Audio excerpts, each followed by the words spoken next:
Question number 12 है बच्चों। Write the equation each for decomposition reaction where energy is supplied in the form of heat, light और electricity. एक decomposition reaction का example देना है। चलिए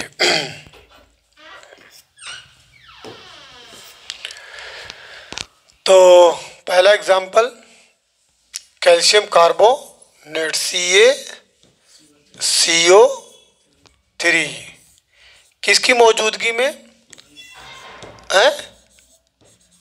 लाइट, अरे हाँ हीट की मौजूदगी में। डेल्टा, हाँ सही कह रहे हैं, सबसे पहले वही बना था। ये डेल्टा क्या क्या बनेगा?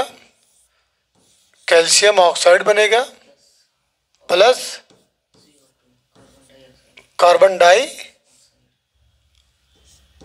CaO प्लस CO2, ठीक है। Calcium oxide plus carbon dioxide, ये पहला एग्जाम्पल। दूसरा example AgBr silver bromide, AgBr किसकी मौजूदगी में? लाइट, LiG, ये लाइट सनलाइट है। क्या क्या बनेगा?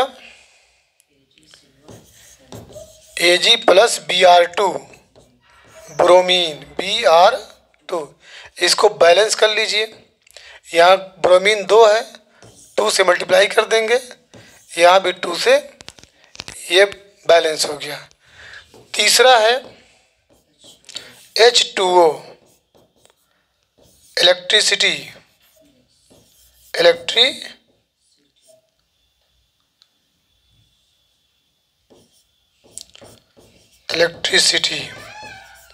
तो ये H2 में, ठीक है, और प्लस O2 में, इसको बैलेंस कर दीजिए। कितने से मल्टीप्लाई करेंगे? यहाँ पहले 2 से मल्टीप्लाई करेंगे तो ऑक्सीजन बैलेंस हो गया, और यहाँ पे 2 से मल्टीप्लाई कर देंगे तो हाइड्रोजन बैलेंस हो गया। Clear?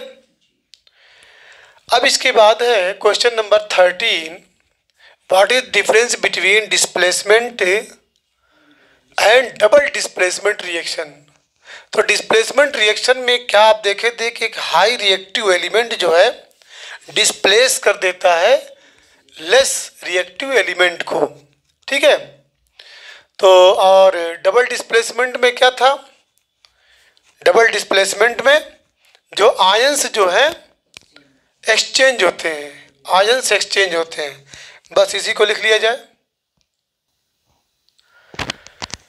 Question number 13, what is the difference between displacement and double displacement reactions, right equations for these reactions. कि डिस्प्लेसमेंट और डबल डिस्प्लेसमेंट रिएक्शन में क्या डिफरेंस है और इक्वेशन से इसको एक्सप्लेन करिए, ठीक है। तो आइए,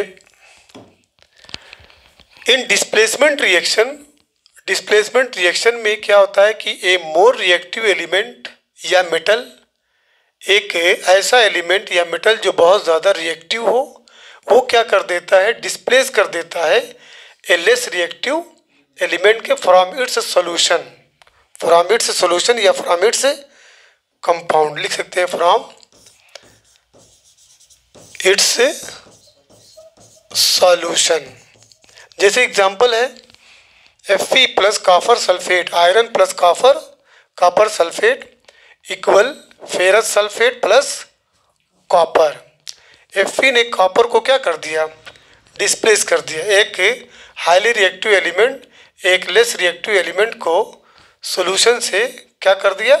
अपनी पोजीशन से उसको हटा दिया। फिर उसके बाद डबल डिस्प्लेसमेंट रिएक्शन में क्या होता है? दो रिएक्टेंट्स सॉल्यूशन के अंदर वो आयंस को क्या कर देते हैं? चेंज कर लेते हैं। तो यहाँ पे देखिए सिल्वर नाइट्रेट है और सोडियम क्लोराइड है। तो यहाँ पे एक नाइट्रेट आयन और एक क्लोराइड आयंस, तो ये एक्सचेंज हो गया AgCl, Cl chloride ion Ag के साथ और नाइट्रेट आयन सोडियम के साथ, AgCl plus sodium nitrate. Clear. तो इसमें जो है आयनों का आपस में क्या होता है, एक्सचेंज होता है। तो डबल डिस्प्लेसमेंट रिएक्शन उसको कहते हैं जिसमें दो रिएक्टेंट जो है सॉल्यूशन के अंदर अपने आयन को एक्सचेंज कर लेते हैं। क्लियर। अब इसके बाद नेक्स्ट क्वेश्चन है,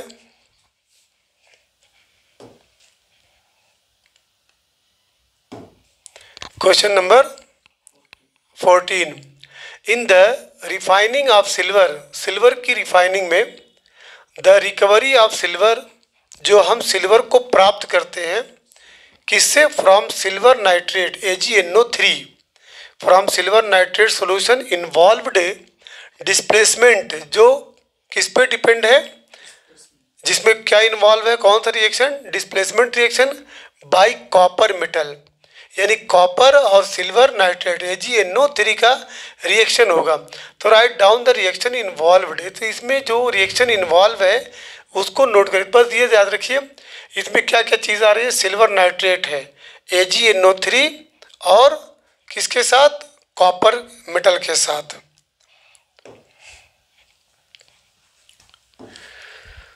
तो ये क्वेश्चन नंबर 14 में है AgNO3 plus copper, silver nitrate plus copper, तो ये हो जाएगा कॉपर नाइट्रेट प्लस सिल्वर, बस रिएक्शन लिखना था। क्लियर। उसके बाद क्वेश्चन नंबर 15 है, what do you mean by precipitation reaction, example by giving example. Precipitation reaction किसको कहते हैं, तो अ रिएक्शन इन विच, एक ऐसा रिएक्शन जिसमें इनसॉल्युबल सॉलिड, इनसॉल्युबल किसको कहते हैं, जो पानी में न घुले। ठीक है, इनसॉल्युबल सॉलिड, ऐसा सॉलिड जो घुल न पाए उसी को प्रिसिपिटेट कहते हैं। इज फॉर्म्ड, वो बनता है, that separate from the solution, जो सॉल्यूशन से क्या हो जाता है, अलग हो जाता है, तो उसी को क्या बोलते हैं, precipitate reaction. FeCl3 plus NH4OH, ammonium hydroxide है ये, इक्वल FeOH का थराइज प्लस अमोनियम क्लोराइड, इसको बैलेंस कर लीजिए। FeCl3, यहाँ पे क्लोरीन कितना है,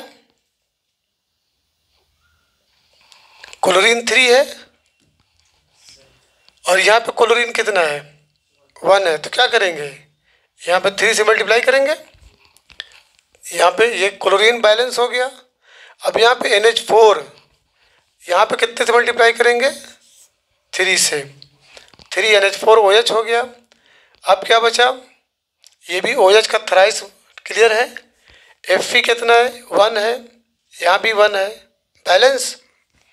चलिए अब इसके बाद बच्चों क्वेश्चन नंबर, कौन सा क्वेश्चन है, 16 है, explain the following in terms of gain और loss oxygen with 2 example each, oxidation and reduction, oxidation and reduction, very very easy है ये।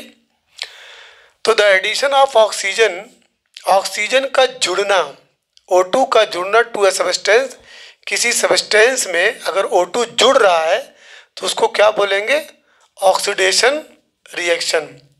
ठीक है, और removal of oxygen from A substance, किसी सब्सटेंस से अगर ऑक्सीजन रिमूव हो जाए उसको क्या कहेंगे, रिडक्शन। तो ऑक्सीजन का ऐड होना या हाइड्रोजन का निकलना, the removal of hydrogen and addition of oxygen is called oxidation. जैसे एग्जांपल है H+O2, इसमें ऑक्सीजन क्या हो रहा, ऐड हो रहा, तो देखिए SO2 मिला, ये आपका ऑक्सीडेशन रिएक्शन। या magnesium plus oxygen, magnesium plus oxygen, इसमें ऑक्सीजन ऐड हो रहा मैग्नीशियम में, तो मैग्नीशियम ऑक्साइड, इसको बैलेंस कर लीजिए, कितने से मल्टीप्लाई करेंगे, 2 से, 2 Mg। Removal of oxygen from a substance, अगर किसी सब्सटेंस से ऑक्सीजन रिमूव हो जाए उसको क्या कहते हैं, रिडक्शन। यहाँ पे देखिए कॉपर ऑक्साइड प्लस हाइड्रोजन, ठीक है, यहाँ पे क्या बना, कॉपर प्लस वाटर, तो यहाँ से ऑक्सीजन रिमूव हो गया, रिमूव हो करके हाइड्रोजन में ऐड हो जाएगा। ठीक है। दूसरा एग्जाम्पल है जिंक ऑक्साइड प्लस कॉपर। ठीक है, यहाँ से भी ऑक्सीजन रिमूव हो गया, तो Zn प्लस। अब एक तरह से अगर इस रिएक्शन में कोई पूछे किसका ऑक्सीडेशन हो रहा है किसका रिडक्शन हो रहा है, तो देखिए कॉपर ऑक्साइड से बन रहा है कॉपर, तो इसका रिडक्शन हो रहा है। हाइड्रोजन से H2O बन रहा है, इसका ऑक्सीडेशन हो रहा है। एक ही रिएक्शन में जब दो एक्शन हो, एक ऑक्सीडेशन का और एक रिडक्शन का, तो इसको क्या कहते हैं, ऑक्सीडेशन रिडक्शन रिएक्शन या रिडॉक्स रिएक्शन। पीछे पढ़े हैं, ऑक्सीडेशन रिडक्शन रिएक्शन या रिडॉक्स रिएक्शन। क्लियर? किसका? इसमें भी है देख लो क्या लगा है।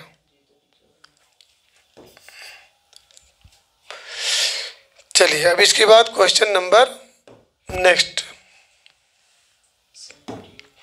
कौन सा है? 17। अ शाइनी ब्राउन कलर्ड, एक चमकता हुआ भूरे कलर का कोई एलिमेंट है जिसका नाम X है। ऑन हीटिंग इन एयर, अगर उसको आप एयर में हीट कर रहे हैं, बिकम्स ब्लैक, वो क्या हो जाता है? काला हो जाता है, उसका रंग काला हो जाता है। नेम द एलिमेंट, उस एलिमेंट जो हम एज्यूम कर लिए X, नाम बताइए। And the black coloured compound form, और जो कंपाउंड बन रहा है ब्लैक कलर का उसका भी नाम बताइए। क्लियर हो गया? ठीक है, चलिए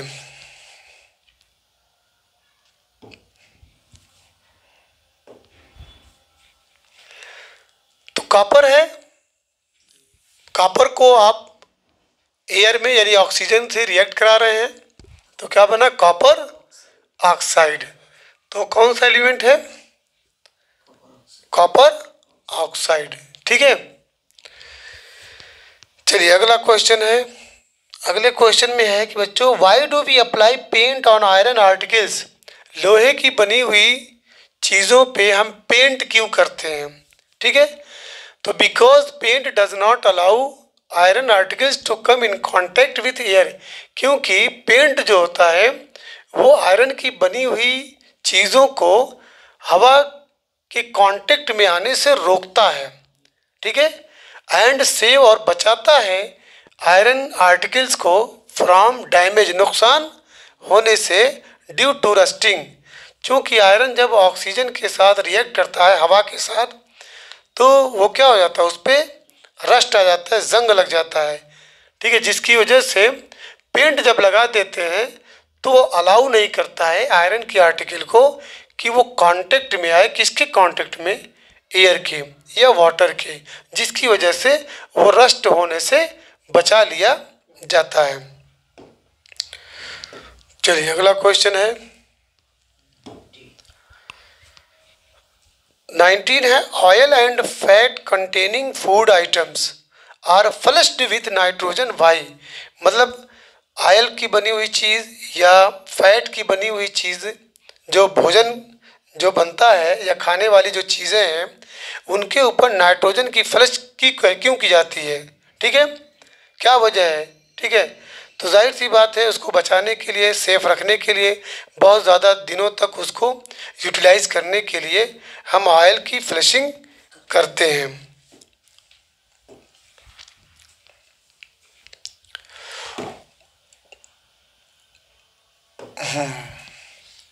तो सिंपल से इसका आंसर है to keep food items fresh, food items को ताज़ा रखने के लिए। ठीक है, खाने वाली जो चीज़ें हैं उनको तरोताज़ा रखने के लिए, and save from getting oxidised, और उनको ऑक्सीडाइज होने से बचाने के लिए हम उस पर नाइट्रोजन की फ्लशिंग करते हैं। क्लियर? अब बच्चों लास्ट है 20 में क्या है? Explain the following terms with one example is corrosion और रेंसिडिटी। कोरोजन क्या है? It is the process in which metals are eaten up gradually. ये एक ऐसा प्रोसेस है जिसमें मेटल जो है ईटन अप मतलब मेटल को खा लिया जाता है धीरे धीरे। एक्शन ऑफ एयर यानी एयर की मौजूदगी में या मॉइस्चर नमी की वजह से वो धीरे धीरे वो मेटल ख़त्म हो जाता है। ऐसा लगता है उसको कोई चीज़ खा जा रही है। या केमिकल जैसे एसिड की वजह से, ठीक है, वो धीरे धीरे बर्बाद होने लगता है। वो जो है पहले कितना मतलब उसका वेट था, कितना उसका पैरामीटर था, लेंथ ब्रेथ हाइट थी, वो धीरे धीरे कम होने लगता है। यानी उसके सरफेस पे कुछ ऐसी चीज़ जमा होने लगती है जिसकी वजह से उसका जो मेन पोर्शन होता है वो गायब होने लगता है। जैसे आपका आयरन है, जब वो ऑक्सीजन के संपर्क में आता है, हवा के संपर्क में आता है या वाटर के संपर्क में आता है तो क्या बन जाता है, hydrated iron. Hydrated iron third oxide बन जाता है जिसको रस्ट कहते हैं। क्लियर? ये इसी प्रोसेस का नाम क्या है, कोरोजन है। इसी की वजह से बहुत ज़्यादा पैसा भी इसमें लगाया जाता है, इसलिए इसको पेंट करके रखा जाता है ताकि इसको रस्ट होने से बचाया जा सके। तो कोरोजन में ये लिख दीजिएगा कि ये एक ऐसा प्रोसेस है जिसमें मेटल जो है वो धीरे धीरे हवा या नमी के संपर्क में आने से या एसिड की वजह से वो धीरे धीरे ख़त्म होने लगता है। रैंसिडिटी क्या है? Rancidity the condition produced by aerial oxidation of fats and oils in food marked by unpleasant, यहाँ पे देखिए अनप्लीजेंट है, अनप्लीजेंट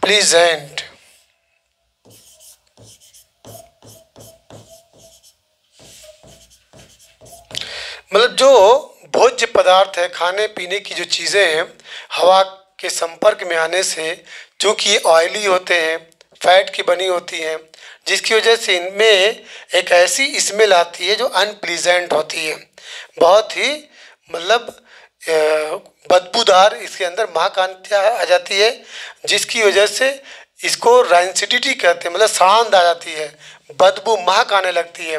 अब इसमें एंटीऑक्सीडेंट अगर मिला दिया जाए तो ये बहुत दिनों तक सुरक्षित रहता है।